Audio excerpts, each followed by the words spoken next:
Pernahkah kamu merasa bahwa dunia ini penuh dengan kebenaran yang harus diterima begitu saja? Bahwa ada banyak aturan dan keyakinan yang diajarkan tanpa boleh dipertanyakan. Tapi bagaimana kalau ternyata banyak dari yang kita anggap sebagai kebenaran itu hanyalah mitos? Bagaimana kalau yang selama ini kita percayai ternyata hanyalah konstruksi sosial, manipulasi, atau bahkan kebohongan yang diwariskan turun-temurun. Hari ini kita akan membahas bagaimana filsafat bisa menjadi jalan pembebasan. Kita akan membongkar mitos-mitos tentang kebenaran dan memahami bagaimana cara berpikir kritis bisa membuka mata kita terhadap realitas yang lebih jernih. Bagian 1. Apa itu kebenaran? Kebenaran adalah sesuatu yang selalu diperdebatkan dalam filsafat. Ada beberapa teori utama tentang kebenaran, yaitu 1. Teori korespondensi. Kebenaran adalah kesesuaian antara pernyataan dan kenyataan. Jika aku mengatakan matahari terbit di timur, itu benar, mereka sesuai dengan kenyataan. Bagian 2 ada teori koherensi. Sebuah pertanyaan dianggap benar jika sesuai dengan sistem, kepercayaan, atau pengetahuan yang kita miliki. Misalnya, dalam matematika atau logika, kebenaran tergantung pada bagaimana suatu gagasan cocok dengan gagasan lain. 3. Teori pragmatis. Sesuatu dianggap benar jika itu berguna dan berhasil dalam praktik kehidupan. Tapi masalahnya, kebenaran yang kita percayai sehari-hari seringkali tidak diuji berdasarkan teori ini. Kita lebih sering menerima sesuatu hanya karena begitulah adanya.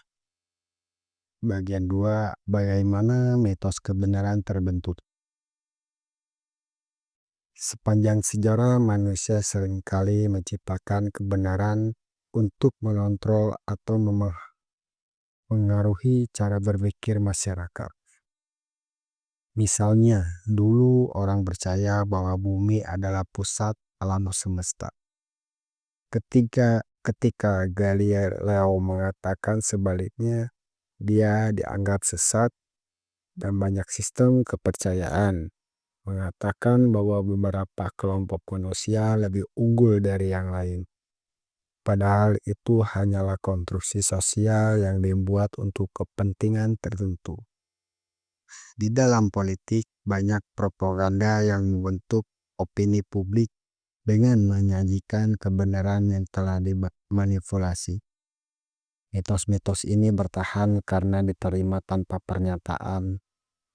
Orang-orang yang mempertanyakan sering dianggap mengganggu ketertiban, bahkan bisa menghadapi hukuman atau pengucilan sosial. Bagian 3 kita akan membahas filsafat sebagai alat pembebasan.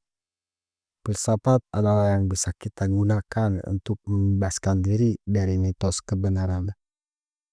1. Quote, Socrates pernah mengajarkan kita untuk selalu bertanya dan menguji kebenaran melalui metode dialektik. Dan Descartes menunjukkan bahwa kita harus meragukan segala sesuatu sebelum menemukan landasan yang benar-benar pasti. Nietzsche membongkar moralitas dan kebenaran sebagai alat yang digunakan oleh kelompok tertentu untuk berkuasa. Foucault menunjukkan bagaimana kekuasaan menciptakan kebenaran untuk mengendalikan masyarakat.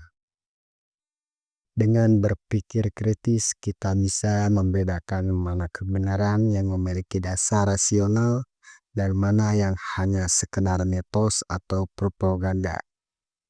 Bagian 4. Bagaimana cara berpikir kritis untuk membongkar mitos kebenaran? Lalu bagaimana cara kita membongkar mitos kebenaran dalam kehidupan sehari-hari? Bagian 1. Jangan langsung percaya, tanyakan bukti. Apa informasi yang kita terima memiliki dasar yang kuat? Bagian 2. Gunakan logika apakah ada kontradiksi atau kesalahan berpikir di dalam argumen yang disampaikan. Bagian 3. Periksa siapa yang diuntungkan jika sebuah kebenaran menguntungkan pihak tertentu, kita harus lebih kritis terhadapnya. Bagian 4. Uji dengan berbagai perspektif. Jangan hanya percaya satu sumber, lihat dari sudut pandang lainnya. Pada akhirnya, kebenaran bukanlah sesuatu yang harus kita terima begitu saja. Kita harus aktif mencarinya, mempertanyakannya, dan mengujinya. Filsafat adalah jalan menuju kebebasan berpikir, membebaskan kita dari mitos yang mengikat dan membuka jalan bagi pemahaman yang lebih dalam. Jadi, apakah kamu masih mau percaya begitu saja pada kebenaran yang diberikan kepadamu? Ataukah kamu siap membongkar mitos kebenaran dan berpikir lebih kritis? Kalau kamu suka pembahasan seperti ini, jangan lupa subscribe dan nyalakan notifikasinya untuk diskusi filsafat dan berpikir kritis lainnya.